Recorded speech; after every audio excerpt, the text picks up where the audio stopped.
The economist की report में जहांगीर तरीन और बुशरा बीबी की पहली मुलाकात का भी जिक्र है। रिपोर्ट के मुताबिक खबर मोनिका के एक रिश्तेदार ने जहांगीर तरीन से कहा कि बुशरा बीबी काले जादू में मुलव्वस हैं, वो लोगों पर असर डालने के लिए खास अमलियात करती हैं। जहांगीर तरीन ने काले जादू से मुतालिक दावे बानी पीटीआई के सामने उठाए हैं। पीटीआई के आला रहनुमाओं को बानी की शादी की खुशी में एक डिनर पर मदऊ किया गया। डिनर के बाद बानी पीटीआई कमरे से बाहर गए और वापस आए तो उनके साथ बुशरा बीबी थी, जो सर से पांव तक सफेद लिबास में मलबूस थी।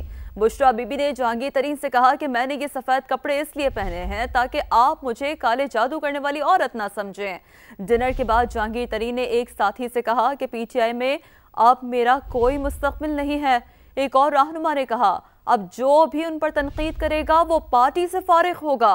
रिपोर्ट के मुताबिक बानी पीटीआई ने ओन चौधरी को हल्फबरदारी की तकरीब में शिरकत से इसलिए रोका क्योंकि बुशरा बीबी को कोई ख्वाब आया था और वो नहीं चाहती थी कि वो तकरीब में शरीक हों।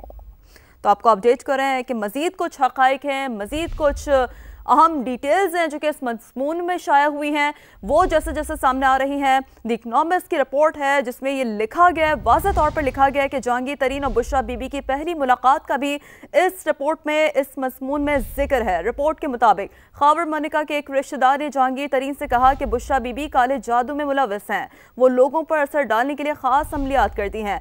जहांगीर तरीन ने काले जादू से मुतालिक दावे बानी पीटीआई के सामने उठाए। पीटीआई के आला रहनुमाओं को बानी की शादी की खुशी में एक डिनर पर मदऊ किया गया। डिनर के बाद बानी पीटीआई कमरे से बाहर गए और वापस आए तो उनके साथ बुशरा बीबी थी, जो सर से पांव तक सफेद लिबास में मलबूस थी। बुशरा बीबी ने जहांगीर तरीन ने कहा कि मैं ये सफेद कपड़े इसलिए मैंने पहने हैं ताकि आप मुझे काले जादू करने वाली औरत ना समझें।